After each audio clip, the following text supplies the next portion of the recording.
Bismillahirrahmanirrahim. Kembali lagi dengan saya Wardah Latifah di pembelajaran kimia. Kali ini kita akan membahas tentang persamaan laju reaksi, yaitu subbab dari materi laju reaksi. Minggu kemarin kita sudah membahas tentang faktor-faktor yang mempengaruhi laju reaksi. Di antaranya ada 4. Yang pertama itu ada faktor suhu, yang kedua itu ada faktor luas permukaan, yang ketiga ada faktor konsentrasi, dan yang keempat ada faktor katalis. Nah, yang akan kita bahas di sini yaitu tentang faktor konsentrasi. Setelah kita ketahui bahwa dari minggu kemarin bahwa jika konsentrasi tinggi maka laju reaksinya akan besar atau cepat. Nah, apa itu persamaan laju reaksi? Persamaan laju reaksi merupakan persamaan yang menyatakan hubungan antara laju reaksi dengan konsentrasi reaktan. Nah, yang mana reaktan itu? Di sini contohnya ada suatu persamaan kimia A ditambah B menjadi C dan D. Yang mana reaktan? Reaktan itu yang A dan B, sedangkan C dan D adalah produk. Nah, konsentrasi reaktan atau konsentrasi A dan B akan mempengaruhi kecepatan laju reaksi, besar atau kecilnya laju reaksi.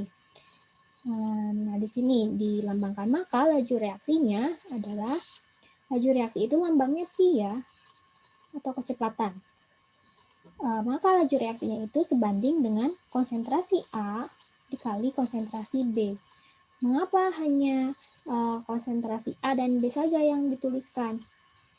Mengapa tidak yang C dengan yang D?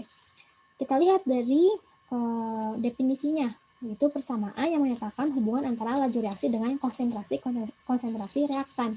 Jadi yang dimasukkan pada persamaan laju reaksi yaitu hanya konsentrasi reaktannya saja. Kalau di sini itu reaktannya A dan B, maka yang dimasukkan itu A dan B. Namun pada konsentrasi A dan B nanti akan ada pangkatnya. Ada pangkat 2, ada pangkat setengah. Nah, berarti si pangkat-pangkat ini akan bervariasi nilainya. Bisa 1, bisa setengah, bisa 2, bisa 3, dan seterusnya. Nah, pangkat ini yang ada di pangkat reaktan disebut dengan orde reaksi. Kalau pangkat yang ada di konsentrasi A berarti namanya orde A atau orde reaksi A. Sedangkan jika pangkat nilai yang ada di pangkat konsentrasi B maka namanya orde B. Sederhana saja, jika pangkatnya ada di konsentrasi A maka namanya orde A. Jika pangkatnya ada di konsentrasi B maka namanya orde B. Nah, apa itu orde reaksi? Orde reaksi merupakan tingkat signifikansi dari masing-masing konsentrasi. Maksudnya apa? Kita lihat ke contoh yang ini. Di sini misalkan ya si konsentrasi A-nya itu memiliki pangkat orde reaksinya itu 2. Maka jika diketahui konsentrasi A itu 2, kita tuliskan di sini 2. Lalu orde reaksinya itu 2, maka kecepatannya itu atau laju reaksinya itu sama dengan 4. Dari mana 4? Yaitu dari sini. Dari konsentrasinya yang 2 dipangkatkan dengan orde reaksinya yang 2. 2 pangkat 2 berapa? 4. Nah, lalu di sini jika contoh konsentrasi A-nya itu 3, konsentrasi si A-nya itu 3. Nah, sedangkan orde reaksinya itu 2, maka laju reaksinya berapa? Tinggal kita pangkatkan saja, 3 pangkat 2 sama dengan 9. Jadi, jika orde reaksi A ini 2, jika ya, ini contohnya saja, bukan ketetapan. Dan jika konsentrasinya contohnya 2, maka laju reaksinya itu 4. 2 dipangkatkan dengan orde reaksinya yaitu 2. 2 pangkat 2 sama dengan 4. Lalu jika konsentrasinya 3, maka dipangkatkan dengan order reaksi, yaitu order reaksinya itu 2. Menjadi laju reaksinya itu 3 pangkat 2 atau 9. Lalu jika sekarang konsentrasinya 4, contohnya ya, dan order reaksinya masih tetap yang 2 ini, berarti laju reaksinya bagaimana? 4 pangkat 2 sama dengan 16. Jadi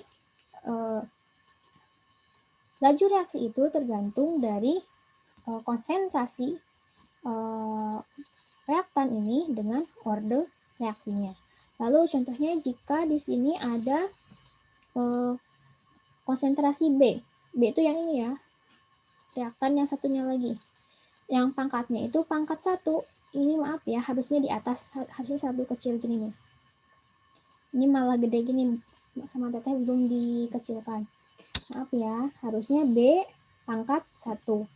Maka jika diketahui konsentrasinya itu 2, maka laju reaksinya berapa?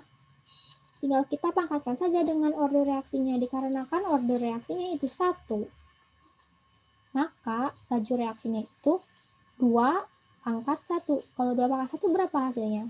2. Lalu jika contoh yang lainnya, jika konsentrasinya 4 dan order reaksinya itu 1, maka berapa laju reaksinya? Yaitu 4 dipangkatkan dengan 1. 4 pangkat 1, 4. Jadi, order reaksi itu tingkat signifikansi dari masing-masing konsentrasi.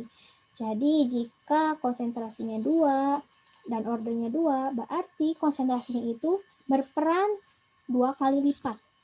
Pada reaksi tersebut berperan 2 kali lipat, yaitu sebesar 4. Jika konsentrasinya 3 dan ordernya 2, maka signifikansinya 2 kali lipat. Itu 3 kali 3, 9.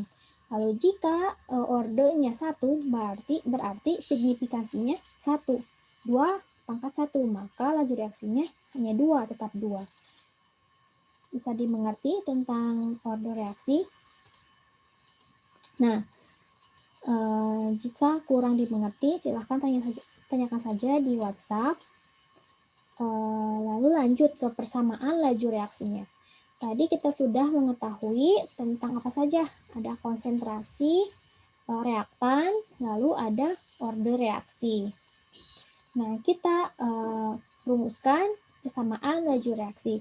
Persamaan laju reaksi itu terdiri dari Pi itu laju reaksinya ya, lambangnya itu Pi sama dengan K. K itu tetapan laju reaksi atau koefisien laju reaksi dikali A.